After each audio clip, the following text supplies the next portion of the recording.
26 जनवरी 2024 को पूरा भारत देश में 74वें गणतंत्र दिवस मनाया जाएगा। यानी संविधान के 74 साल पूरे हो जाएंगे और भारत गणतंत्र दिवस के 75वें साल में कदम रख देगा।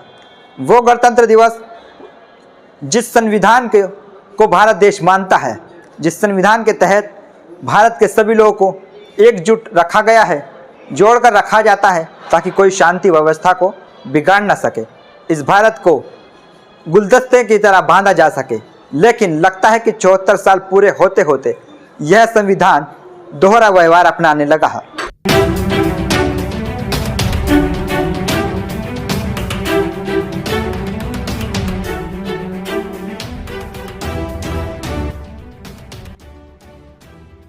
स्वागत है आपका और मैं हूं आपके साथ एम बिलाल मंसूरी। कई वर्षों से लगातार एक समुदाय के लिए विशेष तरह के अभियान चल रहे हैं। उनके लिए अब शब्दों का इस्तेमाल हो रहा है, तरह तरह से उन्हें अपमानित अब किया जा रहा है, लेकिन उसके लिए कोई ठोस कदम नहीं उठाए जा रहे हैं। एक तरफ मोदी सरकार और भाजपा पसमानदा के जरिए पसमानदा मुसलमानों की वोट हासिल करना चाहती है और भाजपा का ये लक्ष्य है कि 2024 में भारी संख्या में मुसलमान भाजपा को वोट करें। लेकिन वहीं दूसरी ओर उन्हीं की पार्टी के लोग सड़कों पर, मोहल्लों में और धार्मिक स्थलों पर उन शब्दों का इस्तेमाल करते हैं, ऐसा व्यवहार करते हैं कि एक समुदाय को ठेस पहुंचाते हैं। उनके धार्मिक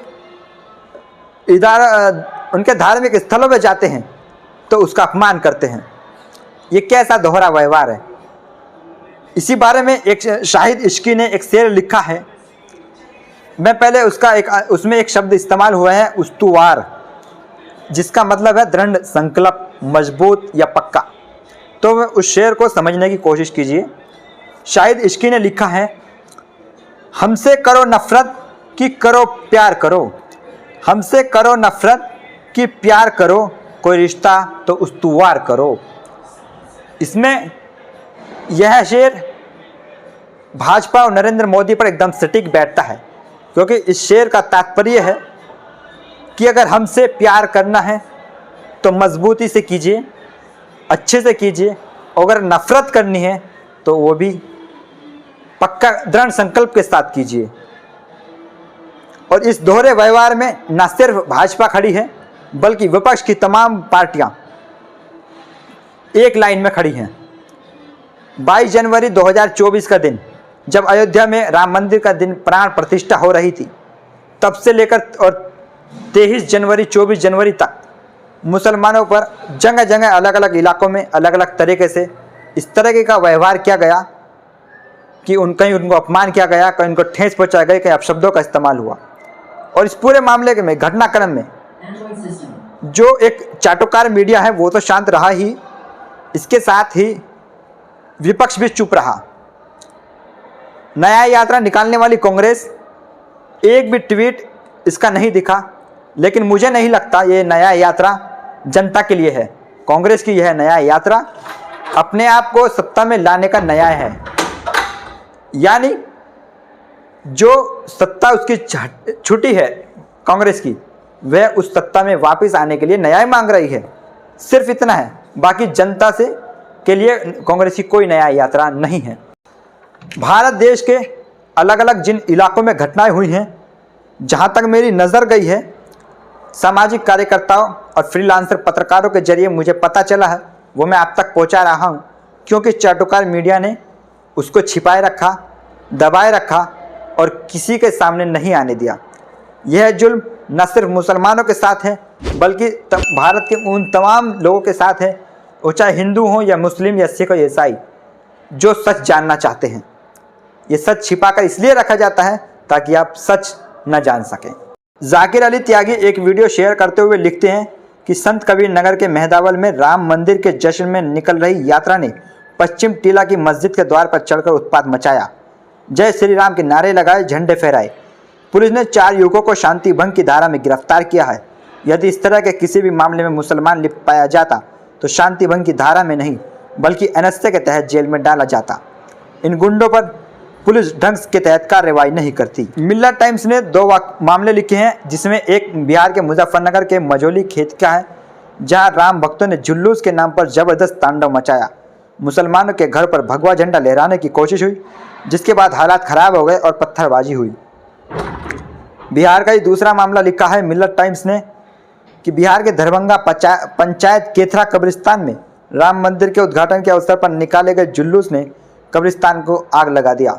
लल्लन टॉप ने लिखा है यूपी के शाहजहाँपुर में कुछ लोगों पर आरोप लगाए कि उन्होंने एक मस्जिद से झंडा हटाकर उसकी जगह भगवा झंडा लगा दिया। मामले में पुलिस ने 3 लोगों को गिरफ्तार किया है, जबकि उसका एक साथी अभी फरार है। सचिन गुप्ता ने अगला ट्वीट लिखा है भारत में जो देशद्रोही है उनकी मां की डैश डैश डैश। यूपी की राजधानी लखनऊ में वाहियात गाना बजाने पर कार्यक्रम आयोजक मोहित गुप्ता सहित अभिषेक गुप्ता व मोहित पाल गिरफ्तार कर थाना हजरतगंज में एफआईआर दर्ज हुई है। लल्लन टॉप ने लिखा है दिल्ली की एक मस्जिद के सामने कुछ लोगों ने भगवा झंडा लेकर नारेबाजी की। आरोप है कि उन्होंने उत्पात मचाया। पुलिस ने मामला दर्ज कर 7 लोगों को गिरफ्तार किया और घटनास्थल से 9 बाइकें जब्त की। सचिन गुप्ता ने लिखा है 22 जनवरी राम मंदिर प्राण प्रतिष्ठा की खुशी में यूपी के कानपुर PSIT इंजीनियर कॉलेज में ये मुल्ला की मां का डैश डैश डैश नारे लगाए गए। एक छात्र संत विनायक को कॉलेज से निकाला गया। जर्नो मिन्ना ने जानकारी दी है उत्तर प्रदेश के आगरा में शोभा यात्रा के दौरान हिंदूवादियों ने मस्जिद की छत पर चढ़कर झंडा फहराया। पुलिस ने एफआईआर दर्ज की।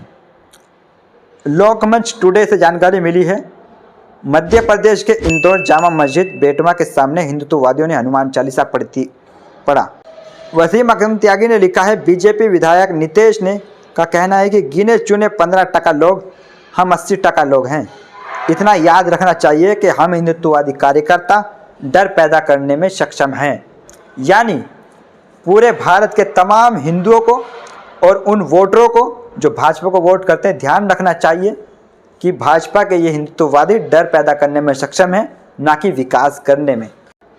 25 जनवरी आज के दिन के जनसत्ता अखबार से एक खबर मिली है जिसमें कैबिनेट मंत्रिमंडल का एक प्रस्ताव है उसको बताया गया है, जिसमें कहा गया है कैबिनेट के मंत्रिमंडल ने कहा है कि देश को आज़ादी 1947 में मिली, लेकिन उसकी आत्मा की प्राण प्रतिष्ठा 22 जनवरी 2024 को संपन्न हुई।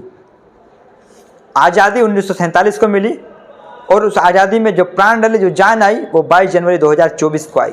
अभी तक हम ये समझते थे कि 26 जनवरी 1950 को जो संविधान बना वो भारत के लिए वो प्राण है जिससे भारत को एकजुट रखा जा सके, भारत की संप्रभुता को कायम रखा जा सके। लेकिन मोदी जी के मंत्रिमंडल के लोग कह रहे हैं कि 26 जनवरी 1950 नहीं बल्कि 22 जनवरी 2024 को भारत की आज़ादी में प्राण डले गए। और ये ऐसे प्राण डले जिसकी चिंगारी नफरतें वाली है, जिसकी लपटों में नफरतें हैं, जिससे देश में नफरत का माहौल बरप गया है। चलिए फिलहाल मैं लेता हूं आपसे विदा इस उम्मीद के साथ कि शायद देश की संप्रभुता कायम रहेगी और एक दिन आएगा कि संविधान का बोलबाला होगा और सब लोग खुशी से रहेंगे। धन्यवाद।